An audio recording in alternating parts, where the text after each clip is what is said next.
सुशांत सिंह राजपूत की आज तीसरी पुण्यतिथि है, क्या कुछ कहिएगा? भगवान उसकी आत्मा को शांति दे। हम उसको आज तक मिस करते हैं। जो भी उसके करीबी थे वो सब उसको बहुत याद करते हैं। मैं नीतीश जी से भी पहले बात कर चुका हूँ और तेजस्वी जी से भी बात किया है मैंने। अब तो 30 साल हो गए मुझे इस इंडस्ट्री में। हर बार जो है विधानसभा में, लोकसभा के चुनाव जब आने वाले होते हैं, इस तरह की बातें होती हैं। मैं आज भी वहीं पे हूँ, आप भी यहीं पे हैं। यही बात आप कर रहे हैं, उसका जवाब वही जवाब मैं दिए जा रहा हूँ। राजनीति में मैं कभी नहीं आऊँगा, ये 100% नहीं 200% मान लीजिए। इसके बाद कभी कृपया करके इस मुतालिक सवाल नहीं कीजिएगा। ये फिल्म आपकी पहले OTT पे रिलीज हो चुकी है और अब बड़े पर्दे पे आ रही है, तो बड़े पर्दे पे आ चुकी है। बहुत सारे छोटे छोटी जगहों पे सिंगल स्क्रीन पे ये फिल्म रिलीज़ भी की गई।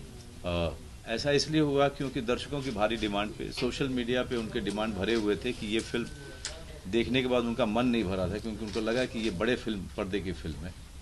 चूँकि मल्टीप्लेक्सेस OTT की फिल्म को जब अगर वहाँ रिलीज़ हो गई हो तो मल्टीप्लेक्सेस में नहीं दिखा सकते हैं। उसके कारण हमारी अपनी लिमिटेशन थी, इसलिए हमने सिंगल स्क्रीन पे जहाँ जहाँ स्क्रीन मिला हमने इसको वहाँ पे रिलीज़ किया और वहाँ पर भी ये फिल्म बड़ी अच्छी जा रही है। लोग जा कर के देख रहे हैं। ये इस फिल्म की भारी सफलता है। जितने कम समय में इसने इतने सारे दर्शकों को अपनी तरफ ये फिल्म लेके आई OTT पे, ऐसा एक कहते हैं, कहा जा रहा है कि ऐतिहासिक है। कितने सिनेमाघरों में रिलीज होगी? हो चुकी थी, हो चुकी है, 30 में है। अभी इसको रिलीज कौन सी तारीख को हमने रिलीज़ किया था? 23 मई को। 23 मई को रिलीज़ किया था हमने OTT पे। उसके 2 हफ्ते के बाद सिनेमा हॉल में आ गई थी। यहाँ पर भी कृष्णा में चल रही थी ना, कृष्णा में। सर, दर्शकों को ये फिल्म क्यों देखना चाहिए? क्या इसका उद्देश्य है? इस फिल्म का क्या उद्देश्य है? देखिए, फिल्म अच्छी है। सबसे पहली बात कि फिल्म अच्छी है और सच्ची घटनाओं पर आधारित है। और इसमें जो बाल सुरक्षा को लेकर के समाज को जागरूक करने के बहुत सारे इसमें का जो सबसे गंभीर मुद्दा है उसको बड़े कमाल के ढंग से इसको स्क्रिप्ट में लेके आया गया है और जो कि फिल्म में भी दिखाई देता है। एक अच्छी कहानी है जो पूरे परिवार के साथ बैठ के देखी जा सकती है। अच्छी फिल्म है और दर्शक हमेशा अच्छी फिल्म चाहता है।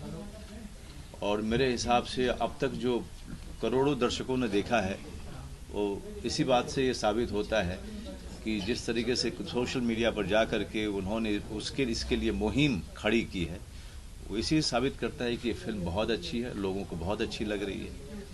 सुशांत सिंह राजपूत की आज तीसरी पुण्यतिथि है, क्या कुछ कहिएगा? भगवान उसकी आत्मा को शांति दे। हम उसको आज तक मिस करते हैं। जो भी उसके करीबी थे वो सब उसको बहुत याद करते हैं। सर, आपने बिहार को ही क्यों चुना है यहाँ प्रमोशन के लिए? आप इससे पहले लखनऊ में थे शायद, कल या परसों। तो आपके बहुत फैन है बिहार में, तो फिर इससे क्या आपका ताल्लुकात है? क्या बिहार को आपने अपनी सवाल किया, आपने ही जवाब दे दिया। अब इसके पहले मैं हैदराबाद में था। अच्छा।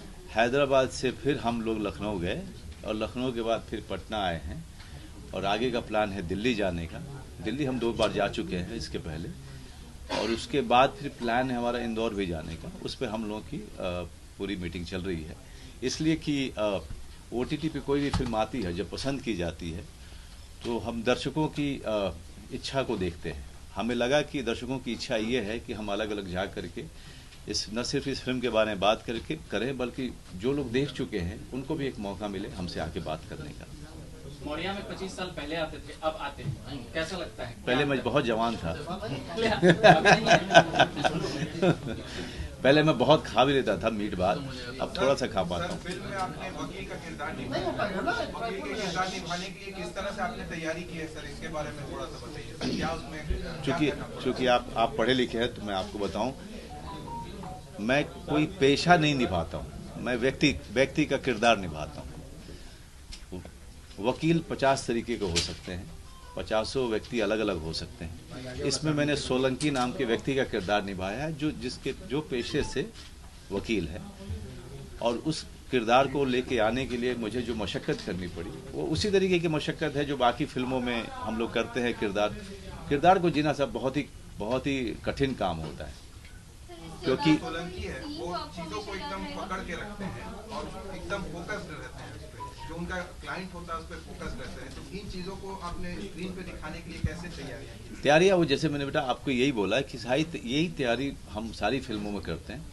उसमें कल्पना शक्ति होती है, उसमें आपका रिसर्च होता है, उसमें आपके अपने इंटरप्रिटेशन होते हैं, आप कैसे उस किरदार को देखते हैं ये होती है, वो किरदार बात कैसे करता है, वो चलता कैसे, वो खड़ा कैसे होता है, उसके अपने संबंध माता के साथ क्या है, बेटे के साथ क्या है, वो केस ले रहा है तो क्यों ले रहा है, उसके पीछे कारण क्या है। इन सारी चीज़ों पे हम लोग काम करते हैं। अगर आप देखेंगे तो सोलंकी जो वकील है वो कोई ऐसे हीरो नहीं है जो डरते नहीं हैं। वो डरते भी हैं, सहमते भी हैं, लेकिन अपनी लड़ाई जारी रखते हैं। एक ऐसा किरदार जो इस रूम में बैठे हुए हर व्यक्ति से मिलता जुलता हो, ऐसा बनाने का जिम्मा मैंने लिया था। और जिस तरीके से दर्शक इसको पसंद कर रहे हैं, मुझे लगता है कि मेरा काम हो गया। बिहाइंड द सीन का कोई आप बिहार किस्सा की फिल्म सुनाना इंडस्ट्री को चाहेंगे? लेकर के अभी तक कोई इनिशिएटिव नहीं लिया गया है सर, उस पर क्या कहना चाहिए? जी, मैं एक बार गया था, मैं नीतीश जी से भी मैं पहले बात कर चुका हूँ और तेजस्वी जी से भी बात किया है मैंने, और आशा करता हूँ कि जो फिल्म पॉलिसी ऑलरेडी बनी हुई है उसको जितनी जल्दी हो सके कार्यान्वित किया जाए। एक बिहारी होने के नाते, एक बिहार के कलाकार होने के नाते मुझे सबसे ज़्यादा खुशी होगी, ताकि पॉलिसी आने के बाद सारे फिल्म इंडस्ट्री के लोग बिहार में आकर के शूटिंग करना पसंद करेंगे। क्योंकि किसी भी जगह जा कर के अगर दूर जाते हैं मुंबई शहर से तो खर्चे बहुत बढ़ते हैं और उतना खर्चा हर फिल्म नहीं उठा पाता है। इसलिए वो अपने आसपास करते हैं या उस जगह जाते हैं स्क्रिप्ट के मुताबिक जो उस जगह पे उनको कोई सब्सिडी मिल रही या कोई उस तरह का प्रोत्साहन मिल रहा हो। इसलिए मैं चाहता हूं कि बिहार की फिल्म पॉलिसी जल्द से जल्द कार्यान्वित हो, ताकि मुंबई इंडस्ट्री से बाकी सारी इंडस्ट्री से लोग आकर के इसका लाभ उठाएं और ज़्यादा से ज़्यादा शूटिंग हो और लोकल लोगों को रोजगार भी मिले। भाई भतीजे बात की बात, मतलब निपोटिज्म की बात। अरे कितना 3 साल से यही बात किए जा रहे हो आप लोग। फिल्म में बिहार से रिलेटेड है, बिहार से कुछ रिलेटेड है फिल्म में? बिहार से रिलेटेड मनोज वाजपेयी है इसमें, इसके अलावा मैं यही बहुत बड़ा है। सर ये बताइए कि इस फिल्म में कोई ऐसा प्लॉट जो आपको बहुत पसंद हो? क्या चीज?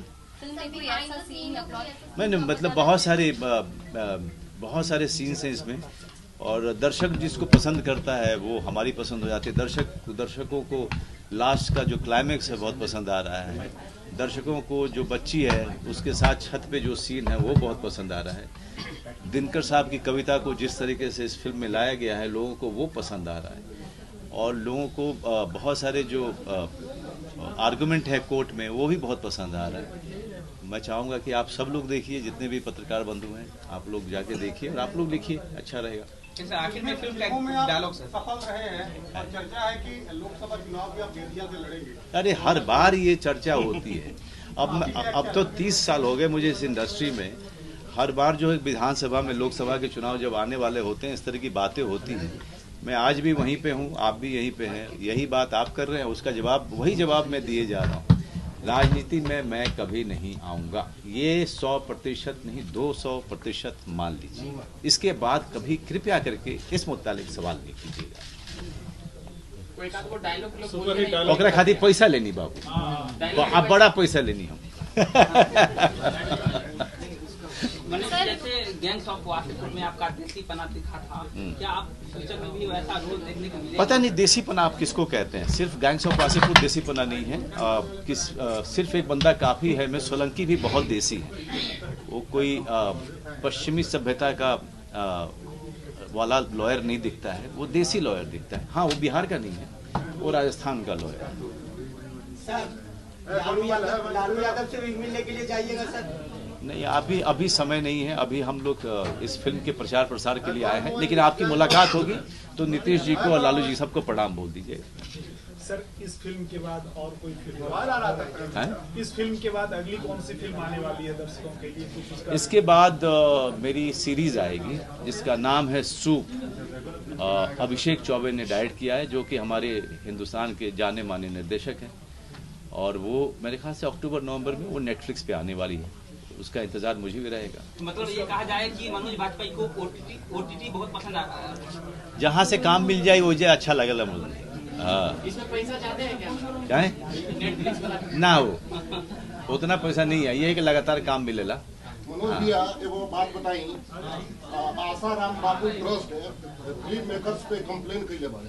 हाँ जब फिल्म लोग देख लेलस तो ओकरा बाद बुझाइल लोग के कि वो तरह के कोनो बात नहीं है एकरा में, आ ना हमनी के कबू हमनी के कहले बन जाए कि हमनी के केहू पर आधारित बाटे। एकरा में हमनी के लगे खाली सोलंकी जी के राइट रहे तो हमनी हमार किरदार के नाम सोलंकी बा, बाकी सब कुछ अलग अलग जगह से प्रभावित बा, अलग अलग सच्ची घटना पर आधारित बा।